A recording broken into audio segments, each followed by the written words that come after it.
Mic testing 1 2 3 வணக்கம் வணக்கம் வணக்கம் மக்களே. சண்டே ஈவினிங் அப்படின்னாலே ஒரு தனி ஃபீலிங் இருக்குல்ல. காலையில் இருந்த சந்தோஷம் ஈவினிங் ஆனால் இருக்காது. அதுவும் 6 மணி ஆச்சுன்னா கொஞ்சம் கொஞ்சமாக அந்த சந்தோஷம் காணாமல் போயிடும். மதியம் கறி சாப்பாடு சாப்பிட்டு 10 நிமிஷம்னு படுத்தவங்க கண்ணை திறந்தா வெளிச்சமே போயிருக்கும். அந்த தூக்கம் ஒரு நேப் இல்லைங்க, டைம் ட்ராவல். எத்தனை பேர் சின்ன வயசில் கொஞ்சம் மத்தியானம் தூங்கி எழுந்த உடனே அம்மா அப்பாலாம் வீட்டில் சேர்ந்து நம்மளை வந்துட்டு அவ்வளோதான் மண்டே காலைல அடித்து ஸ்கூலுக்கு கிளம்பணும்னு ஏமாற்றிருப்பாங்க. சின்ன வயசுலேருந்தே ஏமாந்து நம்ம பழகிட்டோம்னு நினைக்கிறேன். சிக்கன் சாப்பிட்டுட்டு இப்போ சில பேருக்கு டூத் பிக்கோட வேர்ல்ட் கப் ஃபைனல் ஆடிக்கிட்டு இருப்பாங்க.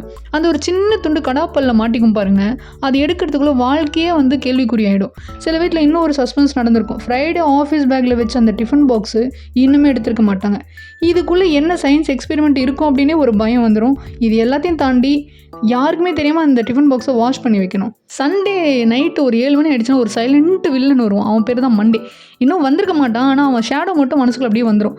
அலாரம் வச்சாச்சா, ஷர்ட் அயன் பண்ணியாச்சா, பஸ்ஸு கிடைக்குமா, டிராஃபிக் எப்படி இருக்கும் அப்படின்னு மனசு ஃபுல்லாக நாளைக்கு இருக்கும். ஆனால் பாடி மட்டும் இன்றைக்கி சோஃபாவில் இருக்கும். ஏன்னா பாருங்கள், இந்த வீக்கெண்டில் பலரும் கிழிஞ்ச ஷார்ட்ஸும் சாயம் பொண்ணு நைட்டியும் தான் போட்டுக்கிட்டு வீட்டில் அலைஞ்சிக்கிட்டே இருந்திருப்போம். அதனால தான் வாழ்க்கையில் ஒரு ஸ்டேஜ் வரும், இந்த வேலையை விட்டுடணும், ஒரு பிஸ்னஸ் ஸ்டார்ட் பண்ணலான்ட்டு. ஆனால் அந்த பிஸ்னஸ்க்கு இன்வெஸ்ட்மெண்ட்டே 1ஆம் தேதி சேலரி வந்தால் தான் நம்ம பண்ண முடியும். அதனால் ரெசிக்னேஷன் லெட்டர் டிராஃப்ட்டில் போட்டு போய் ஆகிற வேலையை பாருங்கள். இன்னொரு பக்கம் கிச்சனில் வேறு ஒரு மீட்டிங் நடந்துக்கிட்டு இருக்கும். அவங்களுக்குள்ளேயே அது யார் தெரியுமா, அம்மாக்கள் தான். நாளைக்கு காலையில் என்ன பிரேக்ஃபாஸ்ட், லஞ்ச் பாக்ஸுக்கு என்ன, சட்னி என்ன, ஈவினிங் ஸ்நாக் என்ன அப்படின்ட்டு இந்த பிளானிங்க்கு ப்ராஜெக்ட் மேனேஜ்மெண்ட் சர்டிஃபிகேட்டே கொடுக்கலாம். டிவியை ஆன் பண்ணால் ப்ரோமோ மேலே ப்ரோமோ. சில இதெல்லாம் யூடியூப்பில் பார்த்தோன்னா பல திருப்பங்களுடன் சொல்லுவாங்க. அது எதுவுமே நடக்காது. நம்ம வாழ்க்கை மாதிரி தான், எந்த திருப்பமும் இருக்காது, ஒரே மாதிரி தான் போய்கிட்டு இருக்கோம். அதை நம்ம எப்படி நம்புறோமோ இதே அப்படியே நம்பிக்கிட்டு போயிட்டே இருக்கணுங்க. ஸ்கூல் டேஸ்லேருந்து சண்டே நைட் வந்தால் நாளைக்கு ஃபீவர் வந்தால் நல்லாயிருக்கும், லீவ் போட்டுடலாம் அப்படின்னு நினைப்போம். சரி பெரியவங்க இதெல்லாம் மாறும் அப்படின்னு நினச்சி பார்த்தா இப்போல்லாம் ரீசனே வேணாம், லீவ் கிடைச்சா போதும் அப்படின்ற மாதிரி இருக்குது. இது வாட உங்கள் லைஃப் அப்கிரேட்.